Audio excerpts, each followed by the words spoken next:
Well, we finished staging a home, but another thing that we have to think about is our mortgage guy.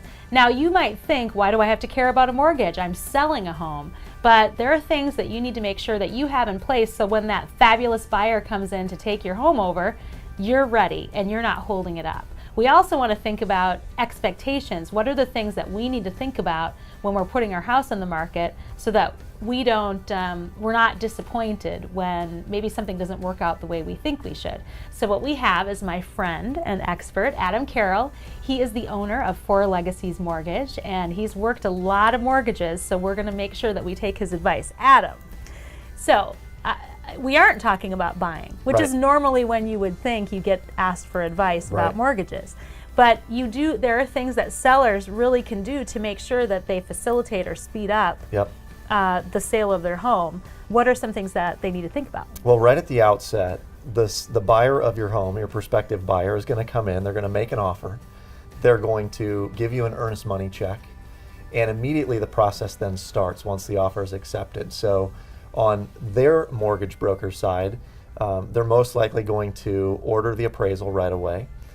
So for a seller, it's good to be available whenever the appraiser needs to get in. And the sooner that happens, the sooner the process continues and the loan then goes into underwriting. So be flexible with all of the pieces that need to happen. Be flexible, respond to the call quickly. Right now, appraisers are relatively busy, but so they're going to have some flexibility.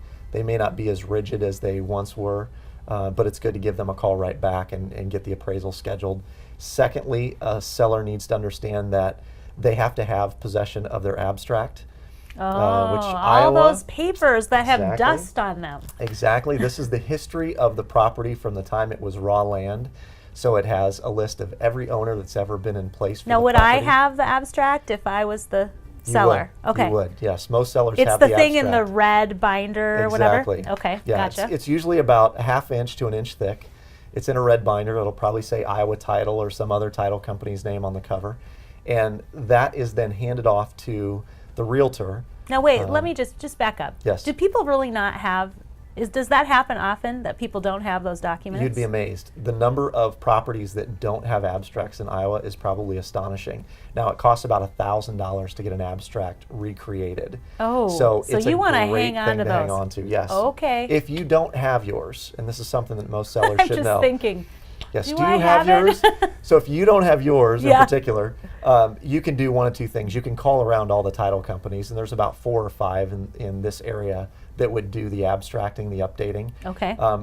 Typically, they have them in their storage warehouses, and they have a way of looking them up based on your address or the plot number or what have you. So then the other thing that you want to keep in mind is most sellers have an idea in mind of what their proceeds are going to be from the sale of their home. Sure. And it's our home. We think is. it's worth a lot, at least to cover the loan. Right. And what we're basing that number on is our ideal selling price, and we're basing it on what we believe our current loan balance is going to be. What most sellers don't get is they're going to add another month's worth of interest to that, and maybe even 2 by the time they go and sell their home. So you want to add at least 1 payment to the principal balance on your mortgage statement in order to get a true payoff. Okay, so do the math for me. So I have a house that's $175,000. Yep. That's what I think it's worth. Yep, okay. And then, so you're saying, what should I list it for? Well, let's say that you have a house that's worth $175,000. You owe $150,000 on the mortgage, and your monthly payment is $1,000 to be, for simplicity's sake. Okay. If you believe your payoff is $150,000, you're going to need to add another $1,000 and maybe even $2,000 to that payoff number to really accurately predict what your total payoff is going to be. What about the other costs? Because besides that, there are tons of costs that are involved in. There are other costs. There's an abstract updating fee that you'll be charged as the seller, so that's about $350. You've got tax proration, which is bringing all the taxes current to the day you move out of the home for the new buyer. And so what happens is that ends up being anywhere between 9 and 12 months worth of taxes that you're now paying for the buyer of your home. So that's a credit to them and a debit to you on the transaction side. Okay. So the rule of thumb is if you believe your payoff is $150,000, you're probably going to add somewhere in the neighborhood of $3,000 to $5,000 on top of that. and then the commission to your realtor.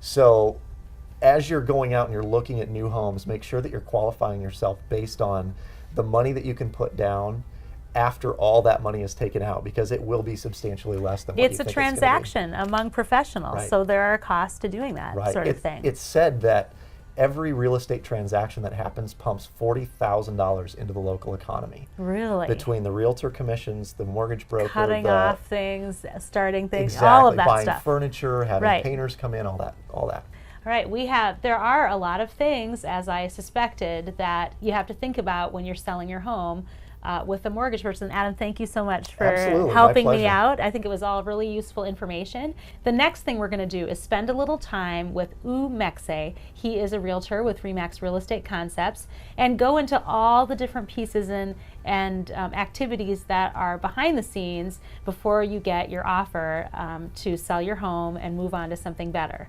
But we're going to do that right after this.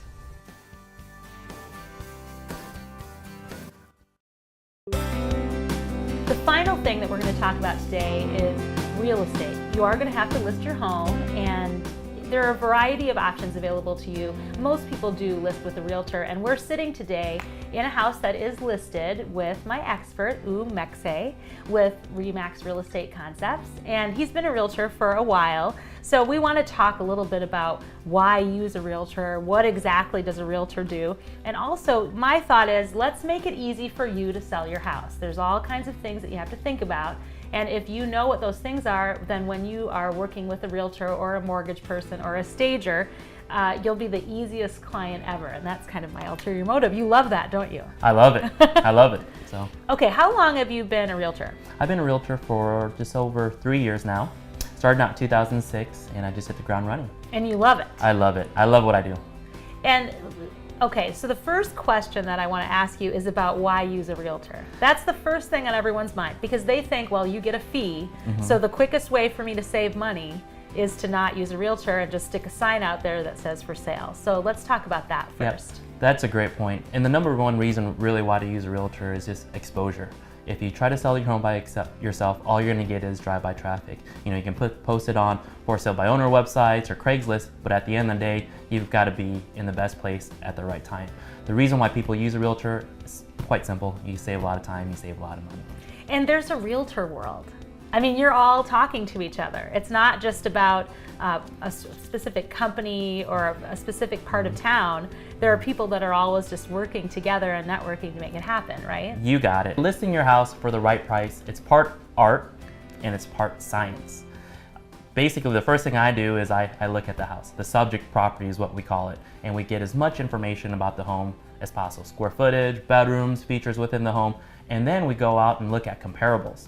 What's on the market currently, what the seller's competition is going to be, what's sold in the area, and then we make adjustments for that. So that's the kind of the science and the art about it is just figuring out, you know, what price is going to be the right price to list. But at the end of the day, Liz, what's going to determine market value is that buyer. Sellers can think their home is worth X amount of money. It's important to us. Our home is, you know, it's the biggest purchase we've probably ever made, and it's personal to us. It's very, very personal, and that's another reason why to use a realtor, because we have that outside experience. I can see someone saying, I don't want to sell the house to you. You don't like my house, or something like that. So you're there to stand in We're there as a buffer. You're absolutely right. You have a chance to talk to the Nead Inspiration viewers. What are the things that a seller can do to make your job easier, where you're really, you know, sort of, we joked about this before, you know, help me help you. What are the things that they can do? Yeah, the first thing is just to listen. You know, we do this for a living. We do this day in, day out.